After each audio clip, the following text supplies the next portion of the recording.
자발적 가난, 그런 말이 되는 거죠. 산상수훈을 예수님의 가르치심 중에 으뜸으로 치는데 이의를 제기할 사람이 없습니다. 그래서 보배로운 훈화라, 그런 뜻으로 산상보훈이라고도 부릅니다. 예수님께서 산 위에서 말씀하신 보배로운 교훈, 그런 뜻이죠. 지금 이제 월레스라고 하는 사람이 군의 그 사단장이었는데 전쟁에 나가는 병사들이 전부 살려달라고 기도하고 이기게 해달라고 기도를 하는 거예요. 그러니까 이 사람은 불신자여서 내 주먹을 믿어라, 이랬단 말이에요.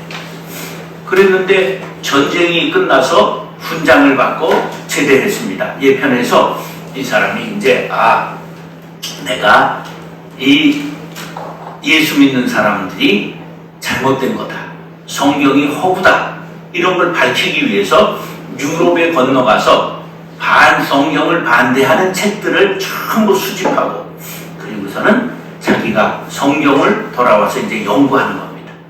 그래서 읽다가 하나님이 천지를 창조하시니, 태초에 천지를 창조하시니라, 거짓말. 이렇게 홍해를 건너니라, 거짓말. 요단강을 건너니라, 거짓말. 이렇게 빨간 줄을 긋고 별표를 치고 쫙 찾아나가다가 드디어 수백 개 거짓말이라고 써놓고 구약을 마치고 신약을 딱 들어오니까 낳고 하는데 무슨 성경이 산부인과냐, 거짓말. 이렇게 이제 하다가 마태복음 5장, 6장, 7장을 읽고서는 이분이 고꾸라졌습니다. 이것은 하나님의 아들이 아니시고는 이런 말씀을 하실 수 없다. 그래서 그가 예수를 이제 공격하는 사람, 부인하는 사람에서 예수를 전하는 사람이 되었습니다. 그래서 어떻게 하면 성경이 참이고 예수가 하나님의 아들이신가 하는 것을 증거하기 위해 책을 썼는데, 그 책이 바로 벤허라고 하는 책입니다. 그것이 영화화돼서 인류 역사 최고의 영화, 한꺼번에 11개 부분의 영화상을, 아카데미상을 휩쓸었던 벤허라고 하는 윌리엄 와일러 감독이 하고 이제 찰턴 헤스턴 주연의 벤허가 된 것입니다. 그런데 이 월레스 장군만 그런 게 아니라 간디라고 하는 유명한 이 세계의 정신적 지도자가 기독교인은 아닌데 산상수훈의 말씀을 읽고서는 산상수훈을 말씀하신 예수님은 믿고 따를 만한 분이다, 그렇게 글을 남겼습니다. 자, 그 첫 번째 가르침이 뭐냐? 산상수훈에 가난한 자는 복이 있나니, 그러한 역설적 말씀입니다. 세상에서 가난한 것은 죄는 아니더라도 지질이 복도 없고 재수 없는 일이죠. 누구든지 가난하기를 원하는 사람은 없습니다. 그런데 왜 가난한 자가 복이 있다고 하셨을까? 본문에 잘 읽어보세요. 예수께서 무리를 보시고 산에 올라가 앉으시니 제자들이 나온지라 입을 열어 가르쳐 이르시되 심령이 가난한 자는 복이 있나니 천국이 그들의 것이며. 자, 앉으셔서 가르치셨어요? 서서 가르치셨어요? 앉으셨어요. 유대의 랍비들은 중요한 것을 말할 때는 앉아서 가르치셨어요. 그러니까 이게 중요한 말씀이다 하는 것을 뜻하는 거죠. 또 입을 닫고 가르치셨어요? 열어서 가르치셨어요? 아니, 당연히 입을 열어서 가르치지요. 그런데 왜 입을 열어 가르쳤다고 말씀을 하셨을까? 이것은 바로 예언자들이 장엄하거나 엄숙하거나 권위 있는 선포를 할 때 입을 열어 가르쳐 가라사대, 이렇게 성경에는 말씀하고 있습니다. 그러니까 예수님의 가르치심 중에 핵심의 말씀을 하고 계시다, 그런 뜻으로 지금 이렇게 말씀하시는 것입니다. 그러면 심령이 가난한 자는 복이 있다 하는데, 가난의 의미는 여기에서 푸토코스라고 하는 단어가 사용되고 있습니다. 헬라어로 한번 따라서 푸토코스. 이것은 굽실거리다, 움츠리다 그런 뜻이에요. 그러니까 무릎을 꿇지 않으면 안 되는 아주 절대적인 가난, 아무것도 가지지 못한 절대적인 빈곤을 뜻하고 있는 것입니다. 푸토코스라는 말은. 그런데 본문에서 사용된 단어가 바로 그러한 단어라는 거죠. 절대적 빈곤에 처해서 남에게 머리를 조아리고 무릎을 꿇지 않으면 살아갈 수 없는 극빈자가 복이 있나니 그렇게 말씀하고 있습니다. 자, 그럼 히브리어로 가난하다고 하는 말은 애니 혹은 에비온이라고 하는 말을 사용했는데, 자, 가난하기 때문에 영향력이나 권력이나 특권이 전혀 없는 사람을 뜻합니다. 힘이 없기 때문에 사람에게 짓밟히고 억압을 당하는 것을 뜻합니다. 아무것도 소유하지 못했기 때문에 하나님만 전적으로 의존하는 사람을 뜻합니다. 자, 조금 달라지죠. 히브리어에서는 아무것도 소유하지 못했기 때문에 하나님만 전적으로 의존하는 사람을 가난하다고 말한 거예요. 자, 무릎을 딱 칠 수 있잖아요. 왜? 가난하기 때문에 무력하고 비천해서 누구만 의지할 수밖에 없다고요? 하나님만 절대적으로 붙잡지 않을 수 없는 처지에 있는 사람은 복이 있나니 그랬어요. 그러고 보니까 성경에 그런 경우가 나와요. 역대상 4장 9절로 10절에 보면 야베스가 나와요. 야베스는 그의 형제보다 귀중한 자라. 그의 어머니가 이름하여 이르되 야베스라 하였으니 이는 내가 수고로이 낳았다 함이었더라. 야베스가 이스라엘 하나님께 하여 이르되 주께서 내게 복을 주시려거든 나의 지역을 넓히시고 주의 손으로 나를 도우사 나로 환난을 벗어나 내게 근심이 없게 하옵소서 하였더니 하나님이 그가 구하는 것을 허락하셨더라. 할렐루야. 자, 아주 비천한 환경에서 태어났어요. 어머니가 이름을 지었어요. 그럼 아버지가 있다는 거예요? 없다는 거예요? 씨만 뿌리고 갔는지 돌아가셨는지 유복자인지 모르겠어요. 그런데 아주 너무 고통스러운 삶 자체였기 때문에 이름이 야베스예요. 야베스가 뭐라고요? 바로 고통 중에 나았다. 수고로이 나았다. 그런 사람. 고통이에요, 이름이. 그런데 그 고통 때문에 누구를 붙잡았어요? 하나님을 붙잡았어요. 그리고 기도했어요. 뭐라고? 내게 복을 주시려거든 나의 지경을 넓혀 주옵소서. 그리고 주의 손으로 나를 도와서 환난을 벗어나게 하시고 내게 근심 걱정이 없게 하여 주옵소서 했더니 하나님께서 그가 구하는 것을 전부 허락해 주셨더라. 그래서 1000명의 이름이 역대상에 계속 줄줄이 나오는 중에 유일하게 야베스만 이렇게 설명을 길게 한 유명한 당대의 복을 받은 사람이 되었더라. 할렐루야.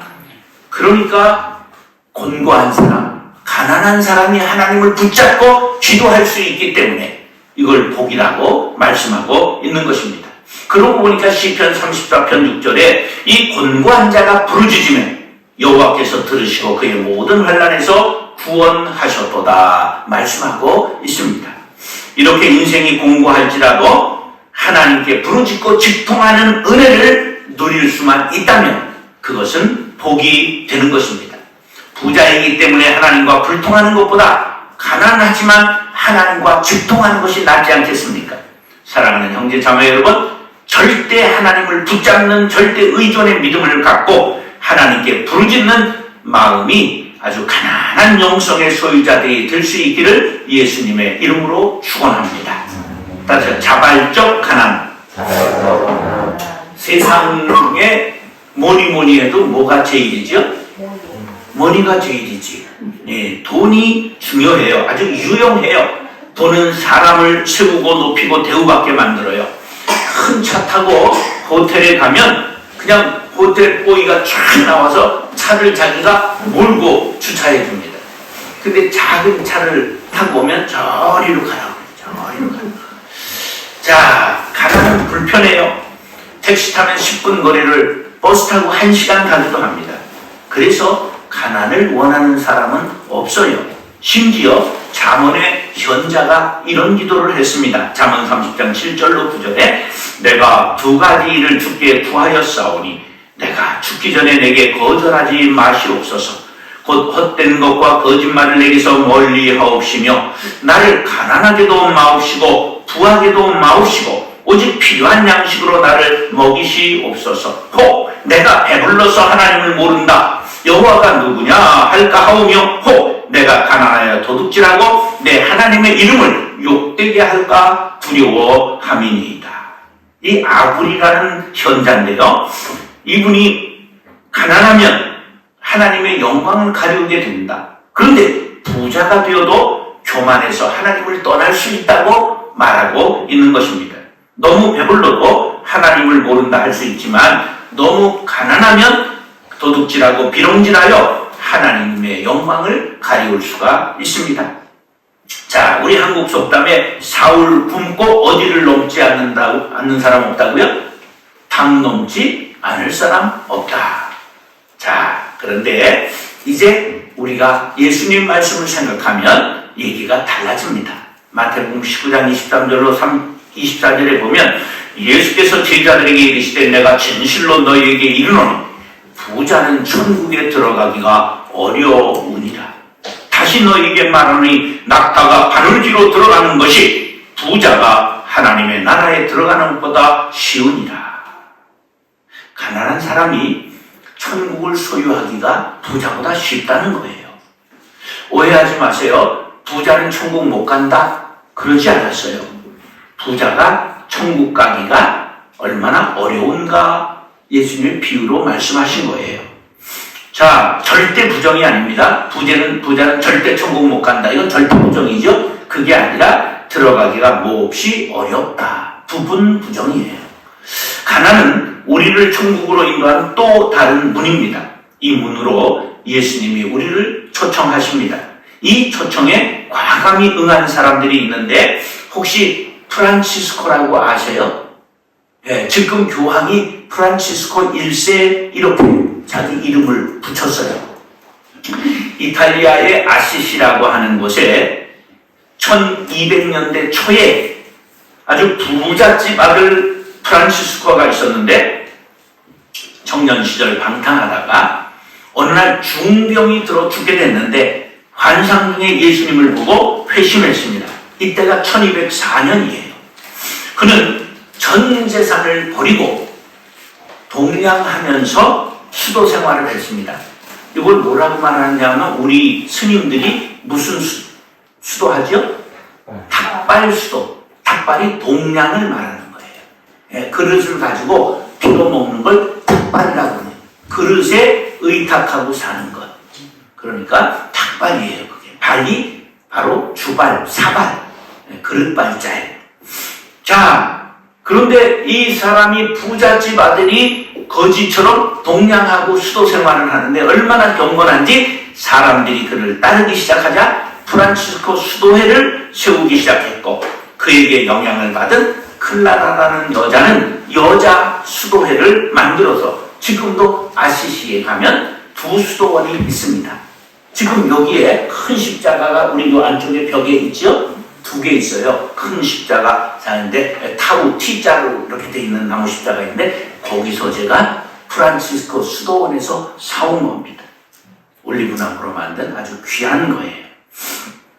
프란치스코는 예수님을 얼마나 사모했는지 나도 예수님처럼 상처를 나에게 허락하여 주십시오. 그랬는데 정말 몸에 5가지 손과 발 4개의 모자국과 허리에 창자국이 생겼어요. 그거를 받고 얼마나 감사해서 흐느끼는지 프란치스코라고 하는 영화를 보면 바로 그 장면이 감격적으로 나오고 있습니다.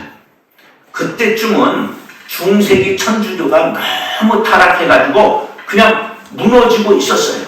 그런데 프란치스코의 그 가난한 영성 때문에 무너지는 천주교가 초가집을 이렇게 담벼락에다가 세웠는데 그게 버팀목이 돼서 천주교가 넘어가지 않았다. 유명한 사파가 있습니다.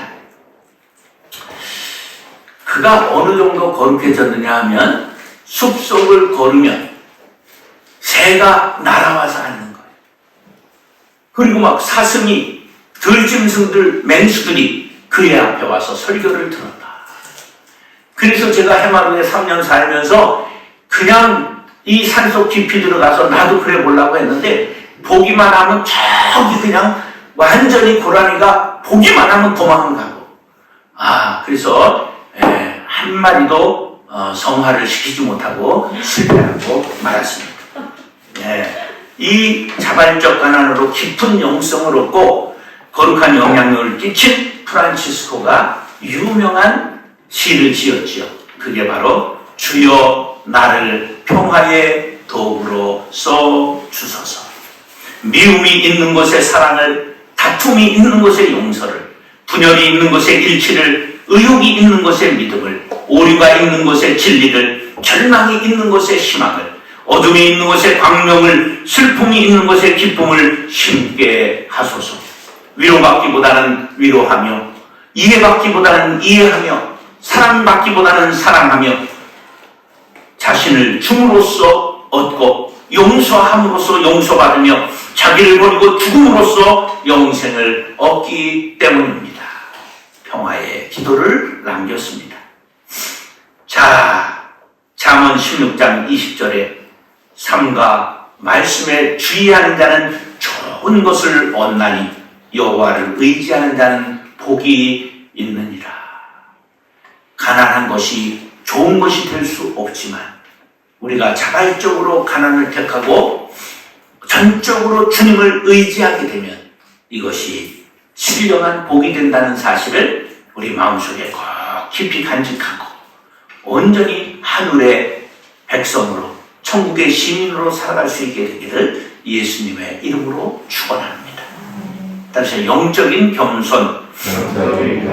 자, 아까 가난이라는 히브리적 의미는 절대적 가난으로 하나님을 의존할 수밖에 없는 사람이라는 뜻을 말씀드렸습니다. 그러므로 심령이 가난한 자의 말의 뜻은 영적으로 하나님을 의지할 수밖에 없음을 깨달은 사람이라는 뜻입니다. 이런 사람을 영적으로 겸손하다 말할 수 있습니다.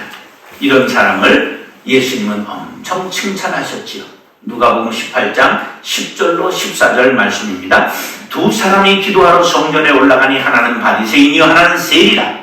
바리새인은 서서 따로 기도하여 이르되 하나님이여 나는 다른 사람들을 곧 토색, 불이 가늠하는 자들과 같지 아니하고 이 세리와도 같지 아니함을 감사하나이다. 나는 일행에 2번씩 금식하고 또 소득의 11조를 드리나이다 하고 세리는 멀리 서서 감히 눈을 들어 하늘을 쳐다보지도 못하고 다만 가슴을 치며 이르되 하나님이여 불쌍히 여기소서 나는 죄인이로소이다 하였느니라. 내가 너희에게 이르노니 이에 저 바리새인이 아니고 이 사람이 의롭다 하심을 받고 그의 집으로 내려갔느니라. 무릇 자기를 높이는 자는 낮아지고 자기를 낮추는 자는 높아지리라 하시니라. 할렐루야. 바리새인이 얼마큼 금식했다고요? 일주일에 2번.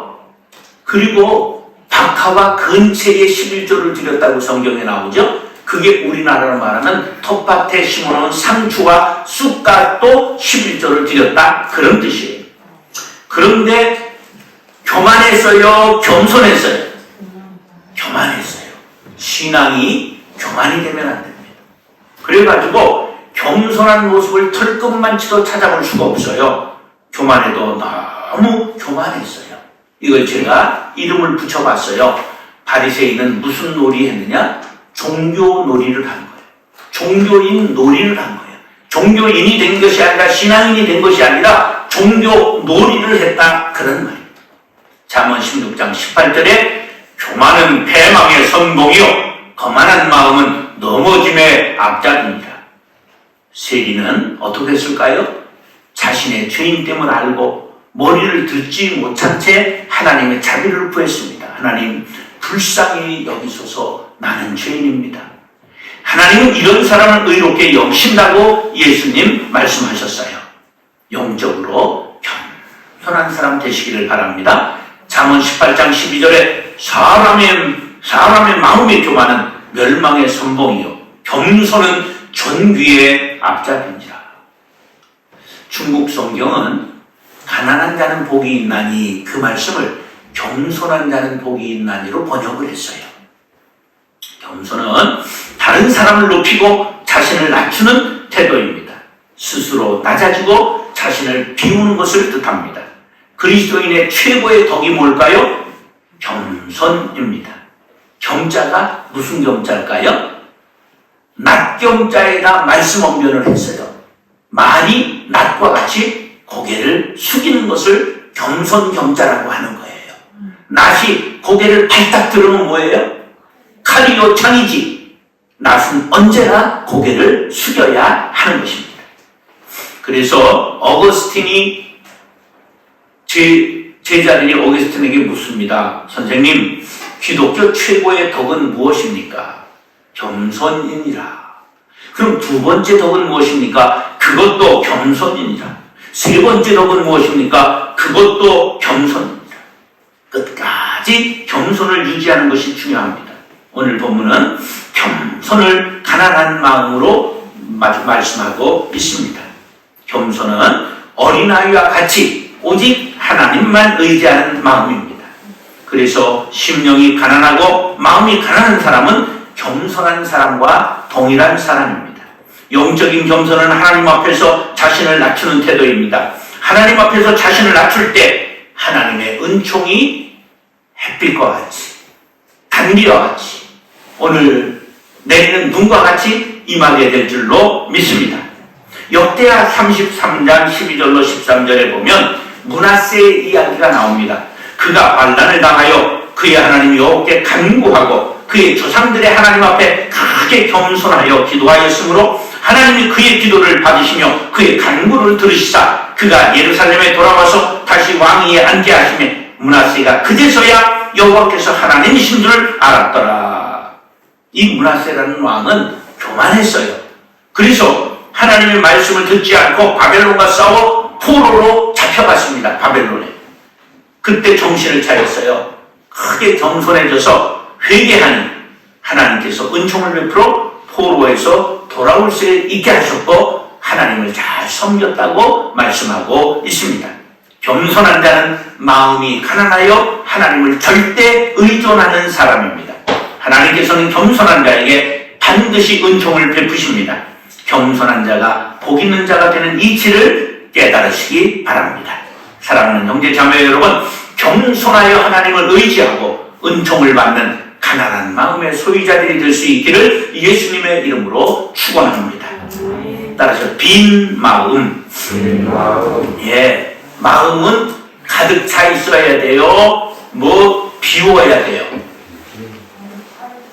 가득 차 있어야 되죠. 네, 그렇죠. 자, 보세요. 위는 비워야 돼요. 가득 차 있어야 돼요. 위가 이렇게 오랫동안 비워 있어야 건강하다고 그러잖아요. 그래서 아침 안 먹는 사람들도 있잖아. 예?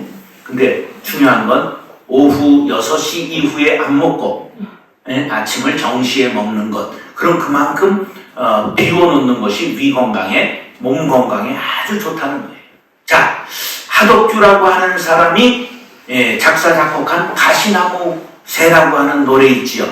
이분이 목사님 된 건 아세요? 예, 이건 이제 복음성가와 같이 아주 귀한 가사를 담고 있습니다. 내 속엔 내가 너무도 많아서 당신의 쉴 곳 없네. 내 속엔 헛된 바램들로 당신의 편할 곳 없네. 내 속엔 내가 어쩔 수 없는 어둠 당신의 쉴 자리를 뺏고 내 속엔 내가 이길 수 없는 슬픔 무성한 가시나무 숲 같네. 바람만 불면 그 메마른 가지 서로 부대끼며 울어대고 쉴 곳을 찾아 지쳐 날아온 어린 새들도 가시에 찔려 날아가고 바람만 불면 외롭고 또 괴로워 슬픈 노래를 부르던 날이 많았는데 내 속엔 내가 너무도 많아서 당신의 쉴 곳 없네. 내 속에 내가 너무도 많으면 다른 사람, 심지어 배우자, 부모, 자식도 들어와 쉴 곳이 없습니다. 헛된 바람과 욕심을 가득 담고 있기 때문에 무성한 가시나무 숲 같아서 바람만 불면 서로 찌르고 상처를 주기 때문에 아무도 그에게 가까이 할 수가 없습니다. 다른 사람이 들어오지 못하니까 결국은 자기가 외롭고 병들어 쓰러지게 되는 비참한 인생이 된다는 것이죠. 여러분, 마음을 비우시기 바랍니다. 비우기 전에 채우지 못하는 평범한 진리를 깨닫고 마음속에 있는 자기를 내려놓으시기 바랍니다. 욕심, 이기심, 탐욕, 명예심을 버리시기 바랍니다. 이왕 자신을 버리기로 작정하셨으면 깨끗하게 비우시기 바랍니다. 그래야 하나님이 신령한 것이 채워질 수 있습니다. 하나님께서 쓰시는 사람은 금수저, 은수저 물고 나온 사람이 아닙니다. 흙수저라 할지라도 마음이 깨끗한 사람, 마음을 비운 사람을 하나님께서 사용하십니다. 이에 대하여 사도 바울은 디모데후서 2장 20절로 22절에 이렇게 말씀합니다. 큰 집에는 금그릇과 은그릇이 뿐만 아니라 나무그릇과 질그릇도 있어 귀하게 쓰는 것도 있고 천하게 쓰는 것도 있나니 그러므로 누구든지 이런 것에서 자기를 깨끗하게 하면 귀히 쓰는 그릇이 되어 거룩하고 주인의 쓰심에 합당하며 모든 선한 일에 준비함이 되리라. 또한 너는 청년의 정욕을 피하고 주를 깨끗한 마음으로 부르는 자들과 함께 의와 믿음과 사랑과 화평을 따르라. 할렐루야. 자, 여기 큰 집은 뭐냐? 세상을 뜻해요. 세상의 평가 기준이 뭐냐? 금이냐, 은이냐, 나무냐, 질그릇, 재료를 갖고 말하는 거예요. 그래서 금수저, 은수저, 흙수저라는 말이 나온 것입니다. 사람들은 평가 기준을 높이려고 합니다. 학력의 스펙, 경험의 스펙, 인맥의 스펙을 쌓기 위해 온갖 노력을 기울입니다. 그런데 하나님의 평가 기준은 얼마나 깨끗한가, 거룩한가를 보신다고 말씀하고 있는 것입니다. 마음을 깨끗하게 하는 거룩한 그릇, 귀한 그릇이 될 수 있기를 간절히 바랍니다. 그리고 주를 깨끗한 마음으로 부르는 자들과 함께 하시기 바랍니다. 여러분, 세상에서 깨끗함의 위력을 종종 보시죠? 청문회에서 보시지 않습니까? 그런데 목사들도 제일 하지 못하는 일이 무엇이냐? 자기를 비우는 일입니다. 제가 바빠서 잘 못 들어오는 것을 용서해 주시기 바랍니다. 뭘 하느라고 못 돌아오느냐? 목사님들 상담하러 다녀요. 주일날 목사님들이 와서 설교해달라. 그리고 장로님들하고 회의해달라. 그래서 회의를 하는데 뭐냐? 은퇴를 하는 것에 대한 상담을 많이 하고 있습니다.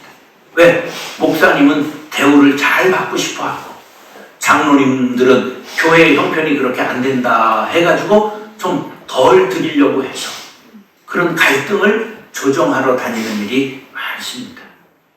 우리가 이 비우기가, 내려놓기가, 깨끗하기가 얼마나 어려운 일인가 하는 것을 정말 느끼고 살아갑니다. 우리 마음에는 욕심이 가득하지요. 그것 때문에 염려, 걱정, 근심, 상처, 아픔이 됩니다.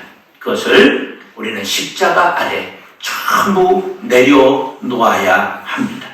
모든 삶의 중심에 자리 잡고 있는 자신을 비워 버리시기 바랍니다. 제일 무서운 우상은 바로 자신의 우상입니다. 내 속에 내가 너무도 많은 것이 우상입니다. 비워야 체험을 받는 이치를 우리 모두가 터득할 수 있기를 바랍니다. 땅의 것을 버릴 때 하늘의 것을 채울 수가 있습니다. 가난한 마음을 가져야 천국이 임하게 되는 것입니다. 우리 각자가 내가 버리고 죽이고 비울 것은 무엇인가를 생각해 보시길 바랍니다. 비워야 채움을 받습니다. 땅의 것을 버려야 하늘의 것으로 채움을 받습니다. 골로새서 3장 5절로 8절로 말씀을 맺겠습니다. 그러므로 땅에 있는 지체를 죽이라. 곧 음란과 부정과 사욕과 악한 정욕과 탐심이니 탐심은 우상 숭배이다. 이것들로 말미암아 하나님의 진노가 임하느니라. 너희 전에 그 가운데 살 때에는 그 가운데서 행하였으나 이제는 너희가 이 모든 것을 벗어버리라. 곧 분함과 노여움과 악의와 비방과 너희 입에 부끄러운 말이라. 사랑하는 형제 자매 여러분, 청빈의 영성은 자발적 가난, 영적인 겸손, 마음을 비우는 것입니다. 가난한 마음을 가지고 천국을 소유하고 2023년을 깨끗한 그릇 빈 마음으로 살아 하늘을 채울 수 있게 되기를 존귀하신 예수님의 이름으로 축원합니다. 따라서 청빈의 영성, 자발적 가난, 영적인 겸손, 빈 마음 기도하겠습니다.